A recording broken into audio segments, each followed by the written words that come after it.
Nashukuru sana kwa nafasi, nashukuru sana kwa maonyo, kwa maelekezo.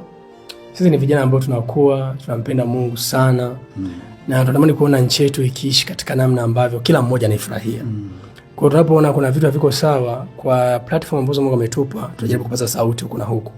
Lakini pengine hayo tunapata ujasiri kwa sababu kuna mabega tumekanyaga. Na moja mabega ambayo tumekanyaga ni nini ambayo umetutangulia. Kwa hiyo unajaribu kuzungumza hiki, unajaribu kuzungumza hiki, lakini unaangalia huko nyuma kuna mtu ambaye amekuwa akizungumza hivi. Kwa hiyo mimi sasa niseme tu nimefurahi kwa sababu yule ambaye nilikuwa namuona mtandaoni nimemuona physically, lakini pia nikajua labda itaishia kule kwenye kunionya. Nimekuja hapa tena umeongezea tena. Ngajaribu kujielezea, lakini mwisho ukaniambia pamoja na hayo, lakini bado mwisho wa siku mpira unaweza usiwe ni shida sana. Lakini unakuweka karibu na kukosea. Ndio karibu na mfano mzuri sana nimeelewa. Kwa hiyo kuanzia sasa wakiona sitabiri mipira sasa, wanajua shida ni wewe sasa. Na kukusema wewe nimemaliza. Asante sana. Asante sana mtu wa Mungu. Tumefika mwisho. Nadhani umeenjoy. Amen.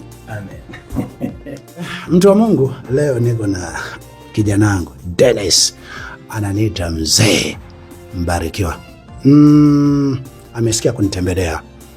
Na moja ya kitu ambacho mimi pia nitamani kumtembelea, kuonana naye. Moja tu kumshukuru. Nilipokuwa gerezani, wote walionitaja sauti yao, neno lao lilikuwa la thamani sana kunitaja wakati ule. Kwa wakati nilipotoka, niliangalia kila aliyenitaja kwa namna yoyote, nilimwona alikuwa mtu wa maana sana, kwa sababu inawezekana kunitaja kwake kulihusika mimi kutoka hai gerezani. Lakini zaidi ya hayo, ni kijana ambaye ana harakati nyingi, ana mambo mengi, ana namna nyingi ambazo anajaribu kufanya huko. Na katika mengi aliyojaribu kufanya hapa katikati, sema kitu fulani kuhusiana na mipira, mimi nikaweka vizuri. Lakini wakati nimeweka vizuri kwa mara ya kwanza, akatoka clarify kufafanua. Nilichoshangaa ni kwa mara ya kwanza niliona mtu mwenye umaarufu, mwenye uhubiri, anaweza akaniheshimu mimi, akaniona ni mtu wa kuheshimika, hata walau kuniita mzee, kuniita baba, yani kunitamka kwa heshima kiwango kile. Pamoja na kuniheshimu vile, lakini bado kuna wakati nilimweka vizuri juu ya hilo la mpira. Mimi si shauri kumlazimisha mtu mpaka afuate afanye yale ninayo shauri, lakini wakati mwingine ni heshima kubwa sana ukiona walau kuna namna nyingine ni kama imeonyesha kuheshimu. Mimi kimsingi ukinijibu najua ujumbe umefika. Ukifanyia kazi tu kile ambacho nilikuwa napigia kelele, najua ujumbe umefika. Kwa sio lazima tuonane kama hivi, lakini na yeye akaweka shauku moyoni mwake kwamba nikienda Mbeya tu ni lazima nitaonana na mzee wangu. Lakini mimi jambo kubwa nimesema, mimi ni mwahi kucheza mpira huo ambao nilimchallenge nao. Kwa nafahamu wakati mwingine kocha hutumia uwezo wa mchezaji. Yani anaweza kasajili mchezaji leo hajafanya mazoezi na wenzake, na kesho akamuingiza akacheza na wenzake na bado akafanya vizuri. Kwa hiyo mimi huwa sikai karibu na hawa, kwa sababu nataka pengine tuwe timu moja, tuwe kikundi kimoja. Mimi nakaa na hawa, nakuwa karibu na hawa, ili kama kuna kitu naweza nikamsaidia na yeye akakiona naweza nikamsaidia, naweza niwe namsaidia. Lakini la sivyo, wanapenda kwenye harakati zake zile vile anavyofanya. Ni wale wachezaji nao sema mpaka nimemwona, manake ni mpambanaji, ni mchezaji ambaye peke yake anaweza kaamua mchezo bila hata maelekezo ya team manager. Kwa hiyo kuna vitu ambavyo nalazimika kumwacha aendelee na namna anavyoendelea. Mimi kikubwa nachositiza, asitende ubaya wa aina yoyote, na asikemea anachokemea kwa maslahi ya mtu fulani, bali kwa sababu anajua Mungu amekataza usilopenda kutendewa usimtendee mwingine. Kwa hiyo kwa lugha fupi, ameonyesha heshima sana kwangu mpaka hapa amekuja. Nimeongea naye mengi. Wakati huu ni usiku karibia saa 2 na dakika nyingi, lakini amekuja saa 10 saa 9 ile. Nimeongea naye mengi, lakini nimetaka tu walau kwa ufupi ni onekane naye kwenye mitandao, ajue mimi ni baba mzuri kwa mambo mema tu. Mimi ni baba mkali mbaya, hata awe ni yeye mwenyewe akifanya siku nyingine vitakataka, ataniona nikimlalua ili nimpange, lakini kwa sehemu kubwa kwa sasa, kwa sababu najua ananiheshimu kwa kipande kubwa, najua mengi kama kutakuwa na baya ambalo ni lazima nilishughulikia, naweza hata nikampigia simu tu kwamba hilo jambo sidhani kama lina afya, lakini nikiona limeshaleta madhara kwenye jamii, ili watu wasije wakasema Mbarikiwa yule mtu uliye pamoja naye amefanya hivi, bila shaka wewe ndio uliyemtuma, wewe ndio uko pamoja naye. Hayo anaweza akaniona natokea mtandaoni na kunawa na kuyakataa kwamba sihusiki kwa jambo kama hili. Anyway, sitaki kuongea mengi, sisi tumeongea mengi, nimemsikia kwa mengi, nimemfahamu kwa undani, na bila shaka naye alitaka kufahamu Mbarikiwa ni kitu gani. Kanifahamu kwa mengi, hayo itabaki kuwa siri yake, mebaki kuwa siri yangu. Mimi kimsingi nitakuwa najua tu, okay, akifanya kile nasema ndio maana pale nimeona vile, ndio kumba na ufahamu ule. Kwa hiyo mimi nimefahamu mengi kwa kuongea naye, na bila shaka yeye amefahamu mengi. Mimi nimefika, siongee sana, pengine kama ataniuliza swali la kunichokonoa ndio nitafafanua, lakini sivyo. Hebu nimruhusu sasa Dennis, kama una lolote, karibu. Kwa nini hujasema Nabii Dennis? Kwa nini umesema Dennis? Si vitu hivyo vya nabii. Mimi nabii mpaka nikuone umefanya kitu cha unabii ambacho Biblia ina match hivi ninavyowasikia mbarabarani hivi. Mimi sio mzuri wa kutamka kutumia jina. Hata Yesu atutumie jina Nabii Yesu, Mwalimu Yesu. Tatumia tu Yesu. Watu ambao walipevuka, walienda mbali, hawakuhangaika na nabii, mtume, mwalimu, mchungaji. Ndio maana wewe angalia, mimi naitwa tu Mbarikiwa.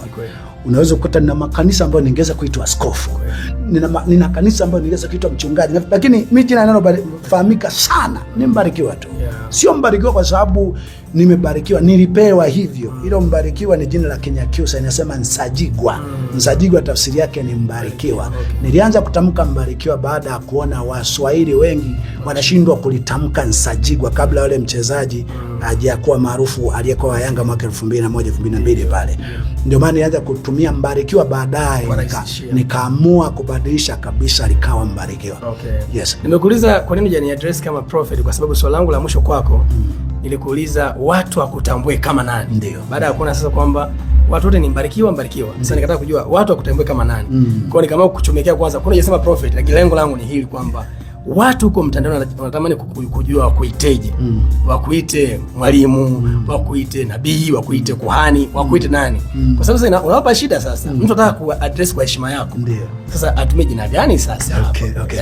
Hilo jibu nimemjibu. Nikujibu tu mtazamaji kwa faida yako. Nimwambia kazi yangu ndio itanitambulisha. Nikiapia kwako kama mchungaji, utaniita mchungaji. Nikiapia kwako kama mwalimu nikakufundisha, utaniita mwalimu. Nikiapia kwako kama mwinjilisti nikakukemea ama nikahubiri kitu kinacholeta wokovu ndani yako, utaniita mwinjilisti. Kadhalika Yesu aliitwa mwalimu, aliitwa nabii, yule akina Paulo aliitwa mitume, ameitwa walimu, ameitwa majina. Kwa hiyo mimi kwangu utaniita jina, kazi nitakayoifanya kwako. Nikiapia kama mchungaji, utaniita mchungaji. Nikionekana, nikisema, nikifanya jambo kama mwinjilisti afanyavyo, utaniita hivyo. Nikionekana kama mtume, utaniita hivyo. Kwa sababu najua hata kama Mungu aliniamini mwanzo kwa huduma pengine ya uinjilisti, ikiwa nitakuwa mwaminifu kwenye ile huduma, Mungu anaachilia sasa na zile huduma zingine, kwa sababu sisi tuliumbwa kwa mfano wake na kwa sura yake. Yeye ana karama zote 9, yeye ana huduma zote 5. Kwa hiyo tukiwa waaminifu katika kilicho kidogo, Mungu tuamini katika mengine yote. Ndio maana mimi ukija hapa kanisani huwa nafundisha. Huwa mnaita walimu. Huwa ninakemea uchafu kanisani na wapi mnaita uinjilisti.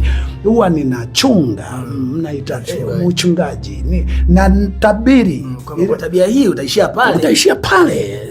Utaniita nabii. Na enda kuanzisha makanisa na kuyawezesha na kuyaacha, mnaita mtume. Na kwa hiyo mimi tabia karibu zote unaweza kaziona, lakini nikiwa mbele yako nimeapia kama nane, nimefanya nini wakati niko na wewe, utaniita hilo. Ukiwa unakosoa kwa wengine utakuta mkosoaji, hakuna shida.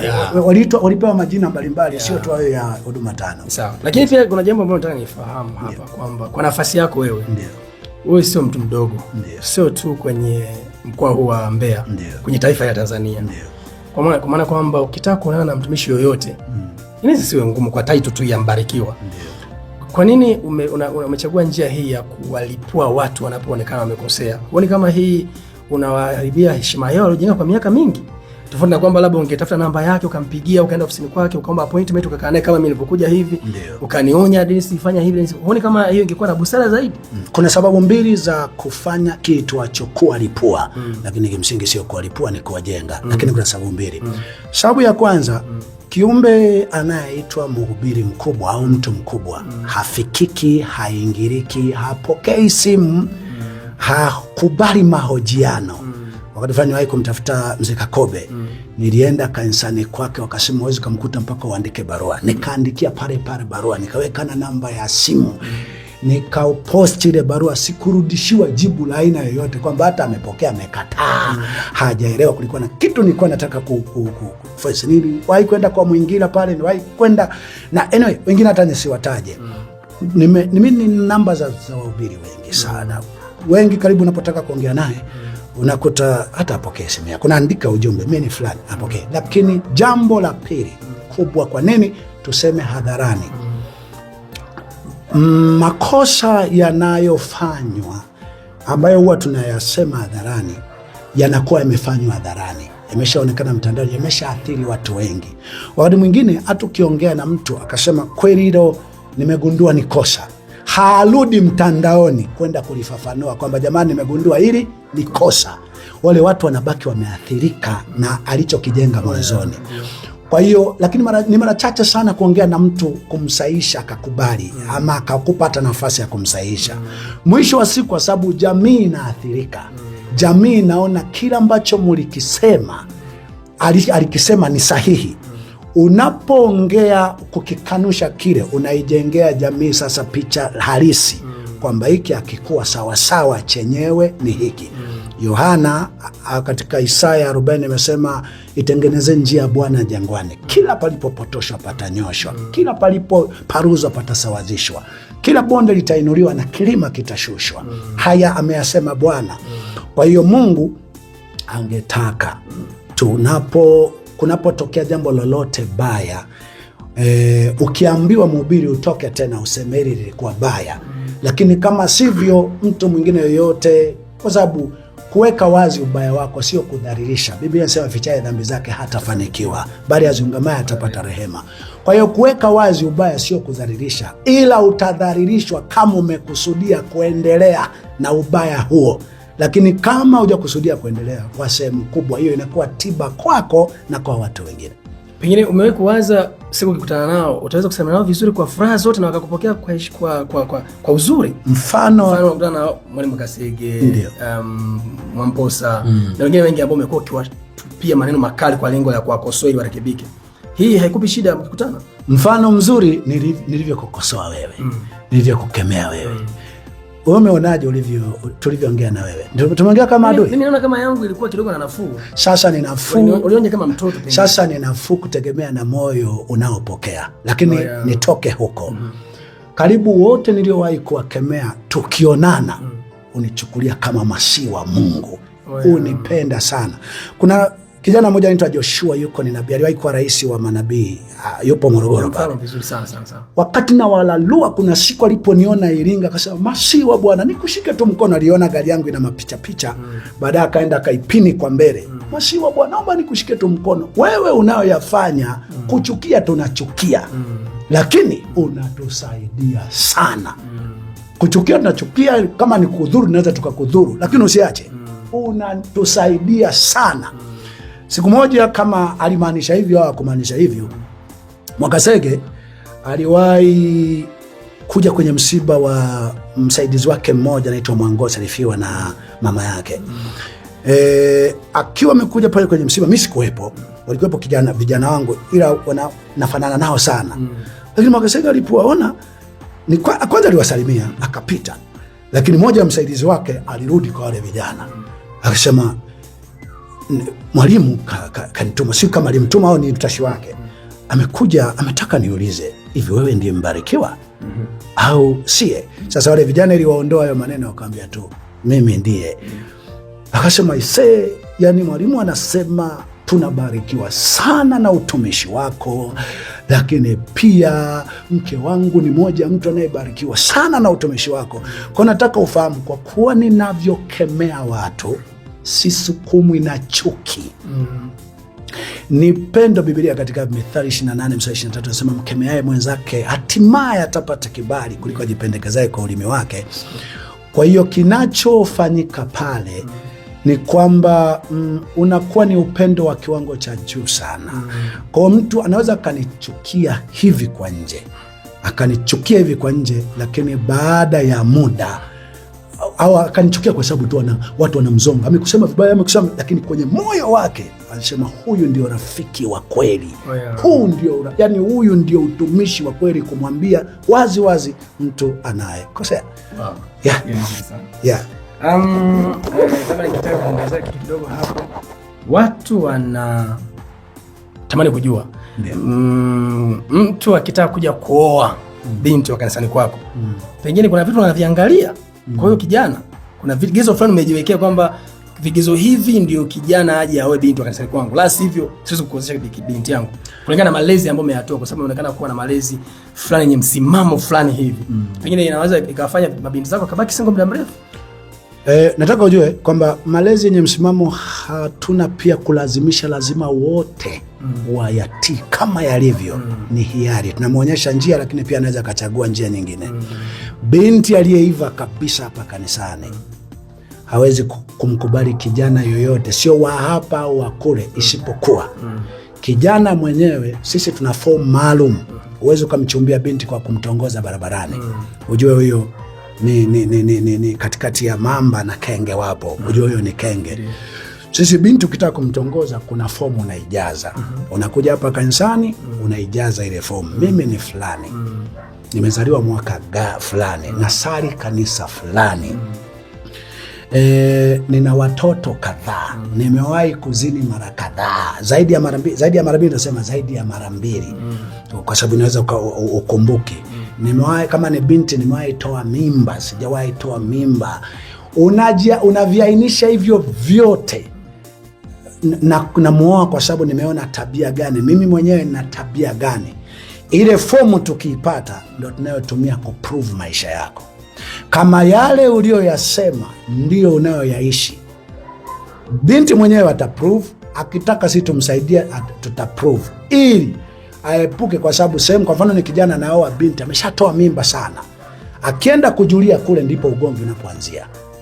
Anaolewa na kijana ameshazini sana, akienda kujulia kule ndipo watakapoanzia matatizo makubwa. Kwa tumeweka utaratibu, lakini lugha fupi. Swali lako limekuwa fupi, lakini mimi najibu marefu.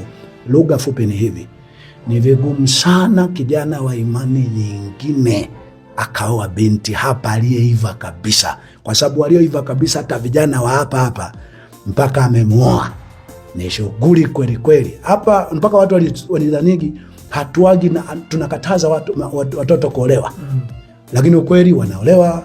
Tumekuwa na harusi juzi hapa, tumefungisha, na wiki ijayo tarehe 15 nadhani tuna harusi. Na sisi harusi zetu hapa sio zile za kisheria kama nafahamu kanisa letu, kwa ni harusi za kuwabariki kama watoto, kwamba watoto wetu za familia. Kwa tunawabariki tu kama watoto, tunaombea baraka, tunawatakia maisha mema, na wazazi wao wanakuwepo. Wakitaka cheti cha serikali wanaenda bomani, wilayani kuchukua cheti hicho serikali. Sisi kwa sababu sasa Mungu ameruhusu tuwe hivi, basi sisi tunaunganisha tu kama ndugu na kuwabariki kwa neno la Mungu. Pengine umesha kupata changamoto, binti yako ameolewa afu yakaja malalamiko kwamba hakivi si vigezo ambavyo yule bwana alikuwa ametazamia kwa huyo binti, na hatimaye akatisha hata kumwacha. Tumefunga ndoa, mimi tangu nianze kanisa nimefunga ndoa zaidi ya 10 nadhani, kama sio zaidi ya 6, 8, 10 hivyo. Ndoa zote hakuna iliyovunjika hata moja. Katika ndoa zote hizo, nyingine nimefunga mwaka 2015 kama sijakosea, 2015, 16, 18, 20, yani ndoa zote kwa miaka hakuna iliyovunjika. Na kwa sehemu kubwa hususani walioendelea kusali hapa wameendelea kuwa bora zaidi. Lakini wale ambao hata waliondoka, lakini kwa misingi ambayo niliwawekea, kwa sehemu kubwa hakuna ndoa iliyovunjika. Wow, vizuri sana. Kwa sababu mimi nimeipa nafasi ya mtoto, nitauliza maswali mengine angalau kama mtoto. Unavyoonekana ni mtu mkali, mtu mtata, mtu wa msimamo na una mke. Tunatamani kujua hivi kuna nafasi kweli ya mapenzi ya baba au ya mapenzi ya mume kwa mke? Pengine au muda wote tu ni misimamo tu. Kuna muda mnacheka. Kuna muda unambembeleza mama, anajisikia naye kubembelezwa, au ndo muda wote tu ni hivi? Kifupi, mimi utakuwa rafiki yangu ukifanya mazuri. Sina mke, sina mtoto, sina muumini, sina we nabii, sina we ni mtawala, sina we nani. Utakuwa rafiki yangu ukitenda mema. Daudi anasema wakuchao wanione na wafurahi, lakini nitawaharibu wabaya mchana kutwa. Kwa hiyo mke wangu mimi, kwa bahati nzuri au mbaya, ameokoka sana.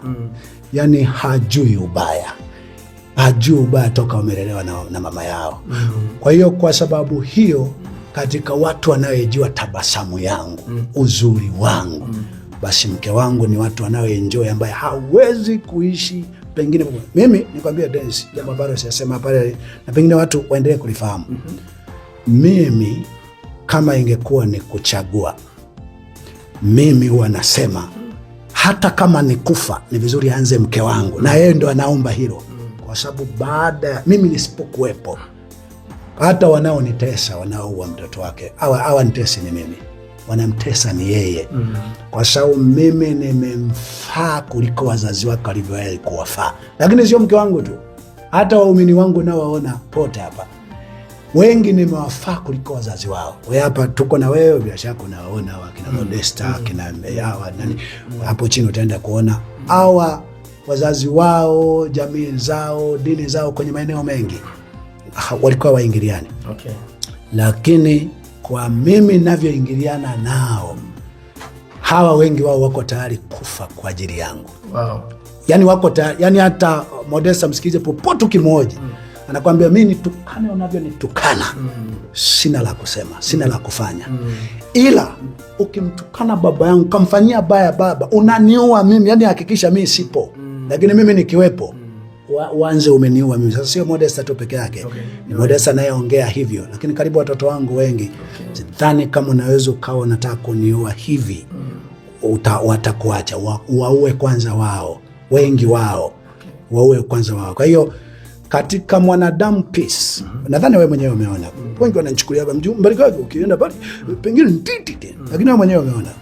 Nimeshangaa umecheka muda fulani. Nimecheka. Nakacheka tena pengine nilikuwa mjaribu kuona akicheka, leo umeona live na usikate hivi. Iende kama ilivyo.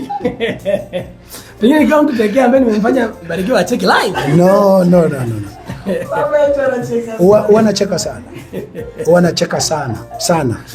Isipokuwa nikikuchekea ujue kuna shauku pia naweza niko nayo juu yako. Okay. Kwa sababu ya uthubutu ulionao, najaribu kukuvuta ili kwa jema unalojua ni jema, ni kusaidia. Kabla sijaenda kwenye maswali serious kidogo, nikuuliza jambo hapa.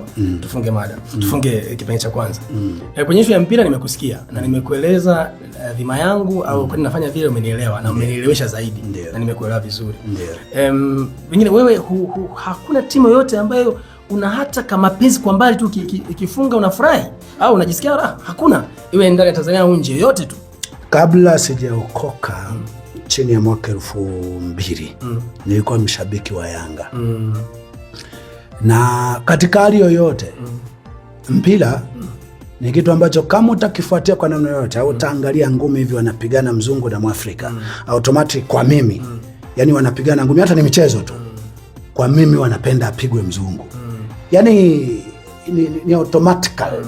Maana ni mzalendo kwenye Uafrika. Ni mzalendo tu kwenye Uafrika.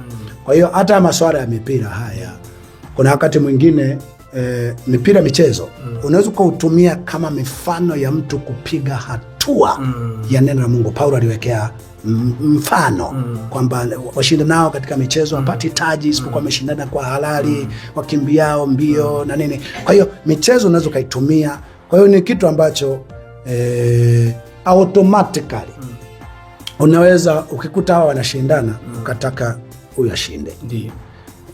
Ila sio ule ushabiki wa moja kwa moja. Yani popote pale tunasema kwa mfano mimi naoneaga huruma mtu pengine anataka kushuka daraja. Unajua atatumia gharama kubwa. Si ashinde tu naye huyo. Au ameshinda masuala yoyote, lakini kuna namna tunatamani. Ameshinda mmoja siku nyingi sasa, kwa nini asishinde hapo na huyu? Ili kubalance. Sasa hiyo ni kama unafuatilia chochote, huo sio mpira tu. Chochote, mchezo wote, mashindano yoyote, uko kwenye gari wakati mwingine unajikuta kuna watu wanapigana. Sasa si apigwe tu yule. Huko unaangalia kwenye siasa wanashindana kati ya fulani, si ashinde huyu. Ingawa wakati mwingine kwenye siasa unaangalia mtu anaweza kawa na nia ya dhati kweli kweli ya kusaidia watu. Kwa hiyo nadhani hata kwenye mipira. Leo tarehe 8 mwezi wa 3, Simba na Yanga watakiwa wacheze leo. Kwa bahati mbaya hawajacheza. Kwa mfano sasa ingetokea leo akacheza. Ungetamani nani ashinde hapa? Huko siko. Yaani kwenye masuala tunazungumzia kwamba kama shabiki sasa umeshasema vitu vile vikishindana automatic tutamani kimoja kishinde. Sasa zungumza kwa ujumla tu kwamba okay, kwa mfano kama leo sasa sio kwa sababu ya mapenzi, sio kwa sababu umeangalia mpira, leo Simba na Yanga wangetakiwa wacheze, hawakucheza. Mfano wangecheza, ingeshinda ipi? Kuna namna ungesema tu afadhali. Ushabiki wangu ni ule ule kwa sehemu kubwa na unielewe tu hivyo. Okay. Ushabiki wangu umekaa huruma. Yaani kama kuna kitu nitafuatilia. Kama Simba amefungwa mara nyingi sana na Yanga. Kwa hiyo natamani safari Simba ashinde. Yaani nikiona hawa wengine wana mikelele sana hawa. Nasema inawezekana wafungwepo na wenyewe ili watulie, kwa sababu wanachopambania ni upumbavu. Alafu inaonekana hawa wengine ndo ni kama wababe muda wote. Kwa hiyo bahati mbaya sana si mtu wa kujua nani anacheza, nani hajacheza, nani amefanyaje. Na mambo mengi ya huko siyajuagi.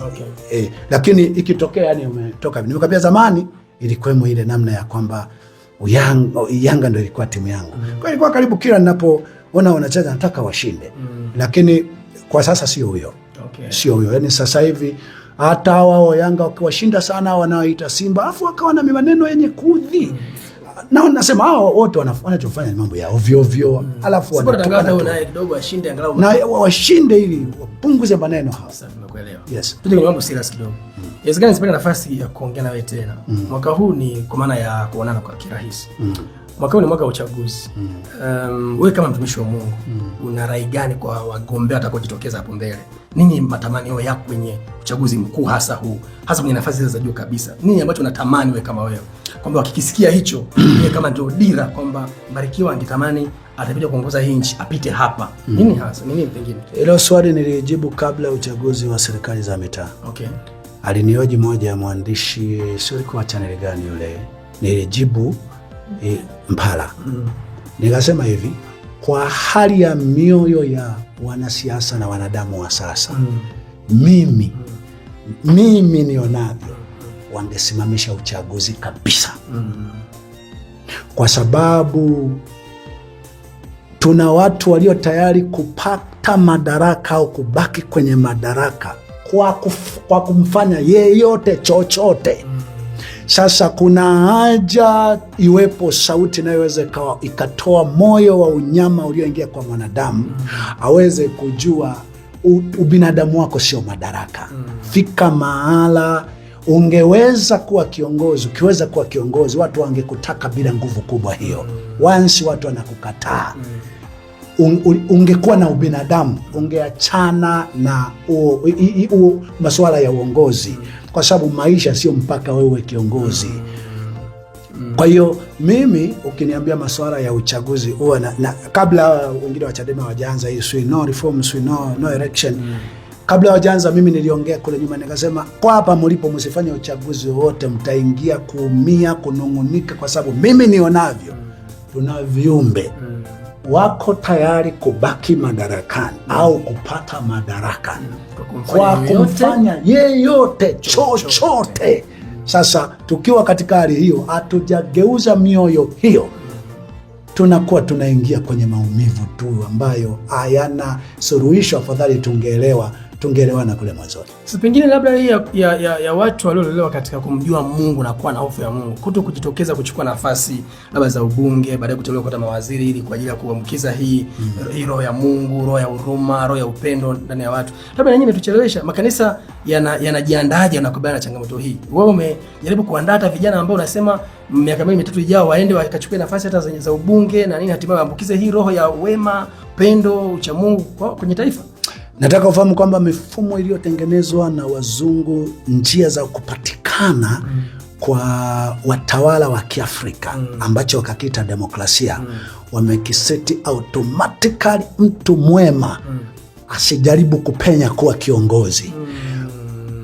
Na akitaka kupenya wametengeneza system inayoitwa chama cha siasa, ambayo mle mnakuwa na walevi, makahaba, wezi, ambao wataleta na hoja zingine ambazo zinatakiwa ushirikiane nao kwa mabaya ili wakupasishe kwenda kuwa kiongozi. Na pale mara nyingi unaposhirikiana kwa mabaya, pale ndio unapofia wito wa kimungu pale. Lakini kimsingi watu wa Mungu, Daudi alipoongoza, aliyekuwa mcha Mungu, nchi ilikuwa salama. Akina Yusufu walipokuwa mawaziri wakuu, nchi zilitulia. Akina Daniel walipokuwa wasemaji wakubwa na wenye haki, nchi zilitulia. Kimsingi Biblia inasema muovu atawalapo watu hulia. Na muovu ni kuanzia mlevi, anayetoa rushwa kwa namna yoyote, mzinzi kwa namna yoyote. So Biblia inasema azinie na mwanamke ana akili kabisa. Alafu ndio unakuta huyo ndo mbunge wenu, huyo ndo waziri wenu. Kwa hiyo automatically kwa aina ya viongozi waliopo, dunia ijiandae kulia.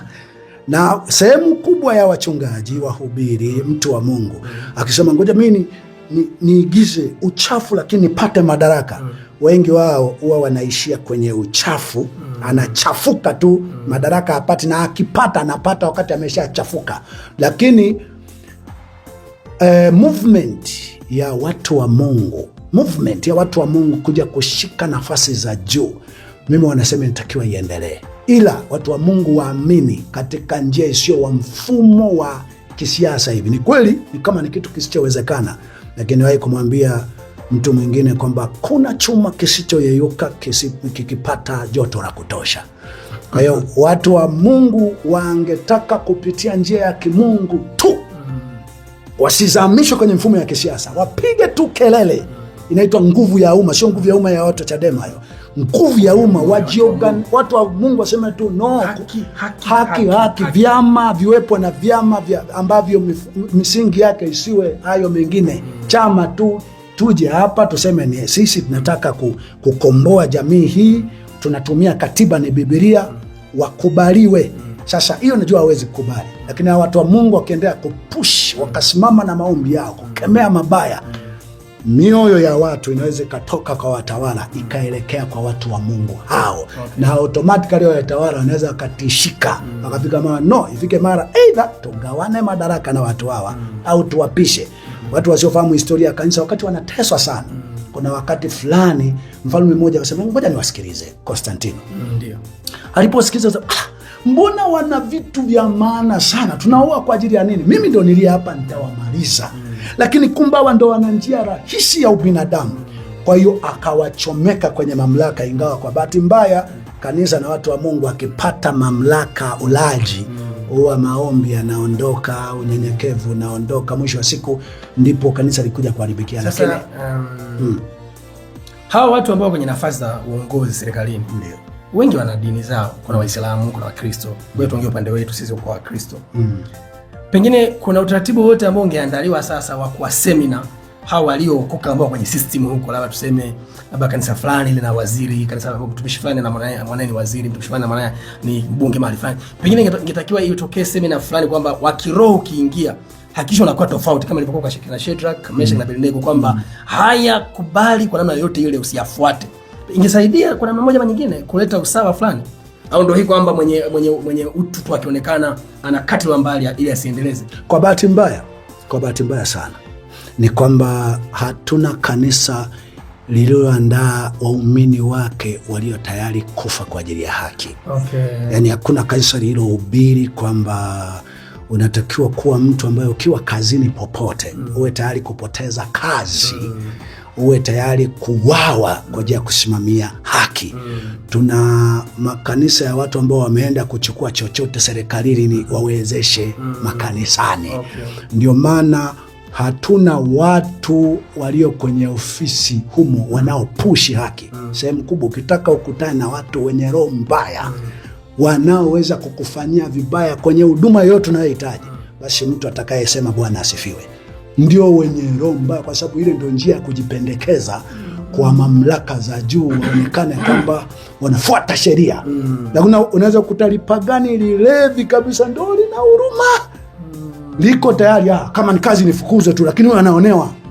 Ila hii miji tunayoisema Bwana asifiwe, asiwe asalamu alaykum, yale yanayosali sana yale, kwa sehemu kubwa ndio yana roho mbaya, kwa sababu ni kama system. Unaweza ukawa salama zaidi ukiwa unashiriki ubaya. Unaweza ukawa salama zaidi mahali pa kazi au ulayani huko. Lakini kama unaonekana unapinga ubaya, ni kama utaandamwa na kila kitu. Kwa hiyo sasa hatuna waumini ambao mimi binafsi nimewahi kuwa na vijana ambao wameacha kazi kwa sababu wanaona kila wakijaribu kupinga hili wanaandamwa, wakipinga hili wanaandamwa. Waliamua kuresign. Sitaki kutaja nafasi zao, lakini waliamua kuresign na wamekutwa na hatari nyingi, lakini no way out. Wako tayari ila wasiendelee kuona uonevu aina hii. Tungetengeneza timu ya aina hiyo, hizi mamlaka zingekuja kufika mando. Ndio ile nasema watu wangetoa mioyo yao yote kwa watu wenye mamlaka, wangepeleka kwa watu wenye moyo wa kweli. Hizi mamlaka zingerekebisha mambo mengi, ama sivyo zingeamua kukabidhi mamlaka hiyo, kwa sababu hiyo nguvu kadri inavyozidi kuwa kubwa, Nyerere alikusema usipojiondoa mwenyewe, itakapotumika nguvu ya wengi watakuondoa vibaya. Lakini kwa hapa ilipo, mimi nisemacho tu kwamba yoyote aliye na movement ya kwamba nchi inatakiwa ije tawaliwa wakati fulani na mtu mwema, mwenye kuomba endelee kuomba, mwenye kusema, kukemea, kuonyesha athari za ubaya kwa anayetenda na anayetendewa, endelee kusema. Katika hali yoyote, Mungu mwenye rehema anaweza kuja kutuhurumia. Mbarikiwa huwa anajihusisha na mambo ya kijamii, pengine misiba, umealikwa kwenye harusi mahali, huwa unapata nafasi ya kuhudhuria huko? Harusi zina machafu mengi, kwa hiyo harusi wasiende. Ndio maana hata mimi nikifunga harusi hapa kanisani haina sherehe. Ukialikwa kuzungumza kwenye harusi, haina chakula. Hakuna mahali nikialikwa kwenda kuhubiri, pawe kilabuni, pawe msikitini, pawe siwezi kwenda. Ila kwenda kushangaa tu kilichopo pale. Sio. Hivi karibuni tumeona kuna mkutano umefanyika pale Dar es Salaam wa kuombea taifa, sivini kuombea taifa, kuombea viongozi, kuombea nchi. Ndio. Na wewe ni mtu mwenye jukwaa kubwa, kwa maana una maelfu ya watu nyuma yako. Ndio. Labda ungeenda pale ungepewa nafasi ya kuongea chochote, huoni kama ingekuwa ni fursa wewe ku-address vitu fulani ambavyo ni faida kwa taifa, vikaenda kwa ukubwa, hukuonekana pale? Hii sio kama umejitenga na wenzako? Jibu langu tayari nimeshakujibu. Umejibu off mic. Pote penye mkusanyiko wa watu, kama pana platform ya mimi kuongea, niko tayari kuvumilia takataka yoyote. Niko tayari kuvumilia takataka, ila unipe tu nafasi ya kuongea. Na kwa taarifa yako sasa, nikipata nafasi ya kuongea, sitaongea ulioniwekea wewe kinywani au ajenda iliyoko pale, hata kama ni mbovu. Kama ni mbovu, naanza kuifumua kuanzia ajenda yenyewe. Sasa hicho ndio kitu hawezi kuonekana. Sasa pengine ungeonekana na kwa title yako, ungesema Mzee Buki kidogo salimia jukwaa dakika 5. Huwa sipendi kutumia title, napenda kutumia utaratibu. Yani Mbarikiwa, utakuja kwenye mkutano huu, ni wa Chadema, ni wa CCM, ni wa manabii, ni wa wachungaji. Tunataka uje uongee jambo unalojua jamii isiwe inafanya hivi, au jamii inafanya hivi, au lengo walioko hapo. Yani lengo isiwe uje unge mkono. Kwa mfano, tuombe mwenye mamlaka huyu, wakati anaua watu, anaibia watu, anapora watu, ni binafsi. Tumuombe Mungu amlinde huyu mtu, aendelee kuua watu, aendelee kuibia watu, aendelee kupora watu. Huyu kuna maombi mawili tu ya kumwombea. Ombi la kwanza, abadilike, kwamba Mungu, huyu mtu atakapokuwa anasikia maonyo ya kweli, ayasikilize kwa adabu na heshima, abadilike. Au Mungu mtendee sawa na anayoyafanya. Hilo ombi popote ukiniita nitaliombea. popote, kwa sababu Mungu amlipi mtu sawasawa na alivyoombewa, anamlipa mtu sawasawa na alivyotenda. Okay. Nini wito wako sasa kwa kanisa la leo? Nini wito wako hasa kwa kanisa la leo? Yaani kama watu wakiamua basi kukuchukua wewe au kuchukua maelekezo yako kama ndio dira ya kanisa. Nini ungetamani kifanyike ndani ya kanisa hasa? Hasa kwa wachungaji, mitume, manabii ambao wanaongoza watu. Nini ambao ni mwito wako kwamba natamani hawa watu wangefanya hivi? Nini hasa? Cha kwanza, imeandikwa kwamba shina la mabaya yote ni watu kupenda fedha. Na katika siku za mwisho watu watapenda fedha kuliko kumpenda Mungu au kupenda jamaa zao. Watu wajue kuna maisha baada ya faida wanazipata, matumbo makubwa wanayokuwa nayo, magari makubwa mazuri wanayoendesha. Utu ni zaidi ya utajiri mwingine wowote. Ndio maana mimi sina waumini wengi, mimi sina mali nyingi, lakini mimi ni mmoja kati ya mtu niliye na thamani kubwa kwenye mioyo ya watu. Kwa sababu mimi situmii maisha yangu ama uhubiri wangu kama njia ya kupata faida. Na hapa nilipo niwatoroka kidogo. Kuna mtu mmoja amekuja hapa, aligongwa na gari, ana muhogo, alikuwa mfungwa gerezani, nilifungwa naye, niwasaidia mle, alikuwa na shida, utaiona. Nimechukua kakripu kidogo. Nikiwa katika hali ngumu, lakini ana muhogo, hana hela ya kwenda kutolea muhogo. Kakumbuka alitoka mwezi wa 6 mwaka jana, amekwama mwaka huu, ndo amejua kuna baba yetu ambaye alikuwa anatusaidia, ndo kaja, sina hela ya kutolea muhogo. Aliniambia na muda ulishapita. Nikamwambia enewe, haya, hii hela ya kutolea muhogo hii hapa, ebu sio nampa mpaka, yani nampa humo ndani sina hata shilingi 50,000 ninayo kwenye M-Pesa kidogo. Ndo nikamwambia binti, naomba 50,000 nimpe, alafu wewe na kutumia kwenye M-Pesa. Kwa hiyo kwa sehemu kubwa mimi ndo maana nikafanya kusema katika uhubiri maarufu Tanzania au duniani, mimi ndo mmoja naishi maisha ya dhiki, kwa ambaye ningetumia umaarufu wangu ningekuwa na utajiri mwingi.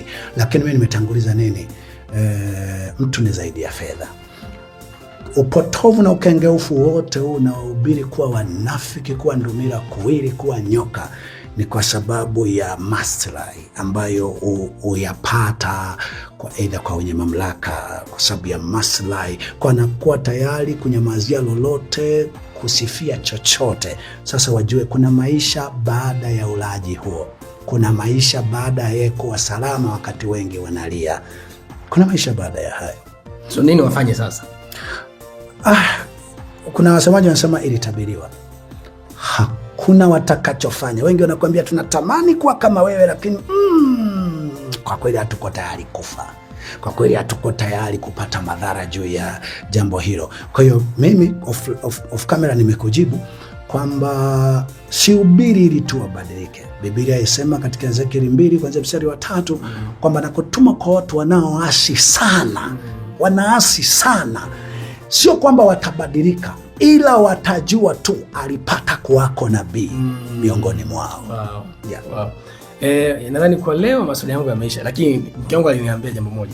Wakati nakuja hivi, ananiambia ulisema mtumishi Barikiwa atapita kutusalimia Morogoro. Lakini kwenye clip yake alisema na kuahidi zawadi. Haitakuwa kubwa sana, lakini zawadi fulani.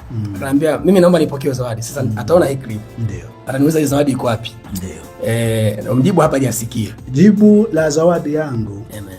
Nilisema kanisani na kwa baadhi ya watu kwamba zawadi ambayo nitamsurprise ni mimi, sikuisema pale, nikasema kumtembelea kwangu mimi, kumrahisishia aonane na mimi, na mimi ni zawadi kubwa sana.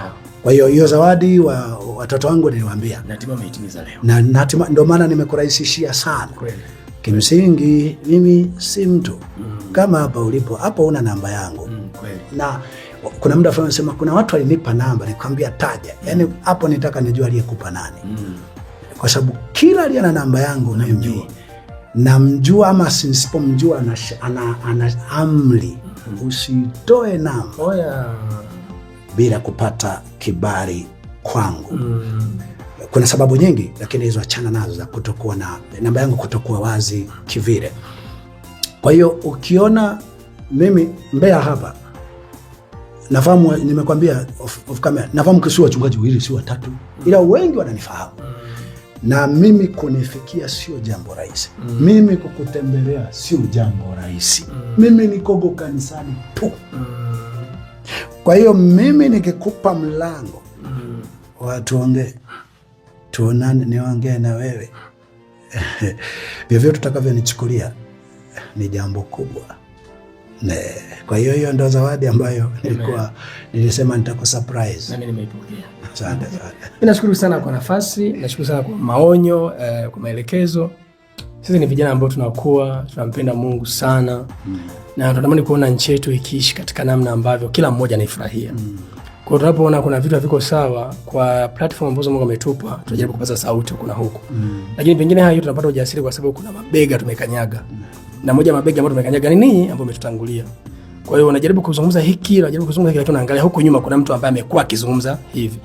Kwa hiyo mimi sasa niseme tu nimefurahi kwa sababu yule ambaye nilikuwa namuona mtandaoni nimemuona physically, lakini pia nikajua labda itaishia kule kwenye kunionya. Nimekuja hapa tena umeongezea tena. Nikajaribu kujielezea, lakini mwisho ukaniambia pamoja na hayo, lakini bado mwisho wa siku mpira unaweza usio ni shida sana. Lakini unakuweka karibu na kukosea. Ndio karibu na mfano mzuri sana naelewa. Kwa hiyo kuanzia sasa wakiona sitabiri mipira sasa, wanajua shida ni wewe sasa. Na kukusema wewe nimemaliza. Asante sana. Asante sana mtu wa Mungu. Tumefika mwisho. Nadhani umeenjoy. Amen.